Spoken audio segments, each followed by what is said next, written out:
20여 년 전 어느 대도시 역전 번화가에서 홍보 활동을 하던 도생님들을 본 적이 있습니다.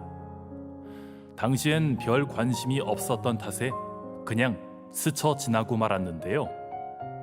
최근 상제님 진리를 만나기 전까지 까마득하게 잊고 있었습니다.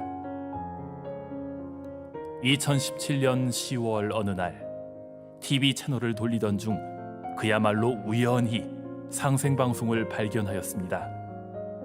마침 환단고기 북 콘서트가 방영되고 있었는데요.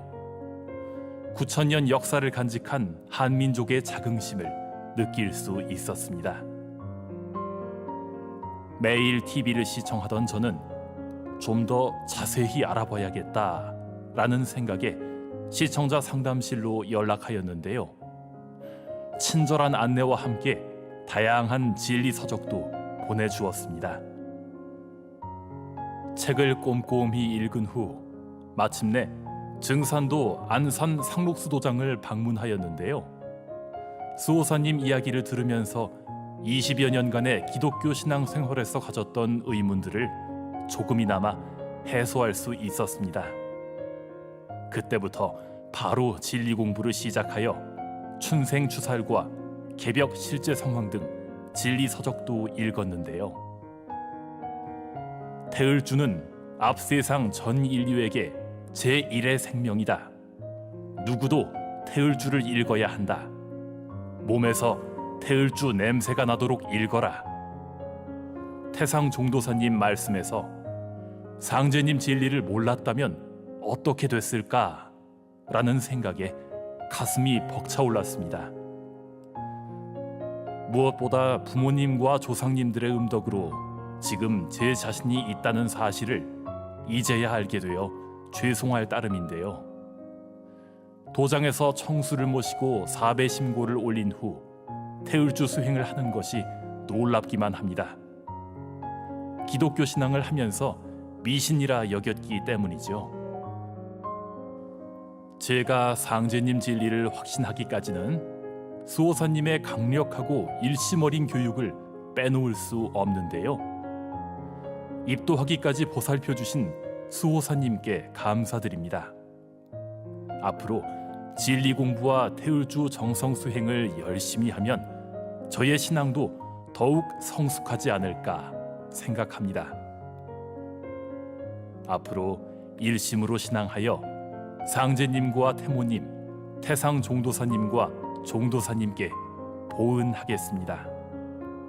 또한 저를 상제님 진리로 인도하여 주신 조상님의 크신 은혜에 보은하는 삶을 살겠습니다.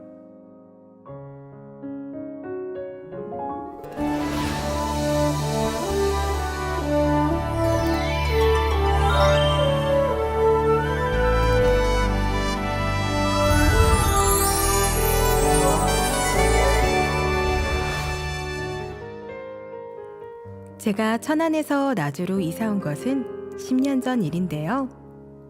상제님 진리로 인도해준 곽도생님을 처음 만난 것도 그 즈음입니다. 머리 손질을 하기 위해 곽도생님이 운영하는 미용실을 방문한 것이죠. 항상 변함없이 친절하게 대해주셨던 덕분에 지금까지 인연을 이어올 수 있었습니다. 10년째 만남을 이어오던 어느 날 곽도생님은 평소와 다른 이야기를 꺼냈는데요. 처음 듣는 내용인 탓에 머릿속은 복잡하기만 하였습니다. 알고 보니 상제님 진리에 대한 내용이었고 자신은 지난 9월 이미 입도를 했다는 것이었는데요. 도장에 가서 청수 모시고 태을주와 기도를 해봅시다. 라는 곽도생님의 말에 저도 모르게 그럴까요? 흔쾌히 승낙하였습니다. 이후 증산도 나주 남내도장을 방문하기 위해 길을 찾던 저는 깜짝 놀라고 말았는데요. 제가 매일 일하러 다니면서 지나는 길에 도장이 있었던 것이죠. 지난 10년 동안 왜 한 번도 간판을 못 봤는지 신기할 따름이었습니다. 그런 저에게 곽도생님은 모든 일은 시기가 있어요. 라는 말을 해주었는데요. 바로 지금인가 보다 생각이 들었습니다. 그래서 바로 진리 공부를 시작했는데요. 처음 배우는 내용인지라 더 재밌고 즐거웠습니다. 오늘은 어떤 공부를 할까? 날마다 도장에 가는 일이 기대되었는데요. 케이블을 신청하여 상생방송도 시청하면서 우리 역사도 제대로 이해할 수 있었습니다. 하지만 작은 어려움을 극복해야 했는데요. 남편이 펄쩍 뛰면서 듣기 싫은 소리를 하였기 때문이죠. 그럴 때마다 같이 공부해봐요. 태울주를 읽어보세요. 라며 당당하게 말하곤 했답니다. 얼마 전 도장에서 도생님들의 천도식에도 참석했는데요. 그날의 감동은 무어라 표현하기 어려울 정도였습니다. 너무도 경건하고 격조 있었기 때문이었죠. 동시에 나도 어서 천도식을 올려야겠다는 생각이 들었는데요.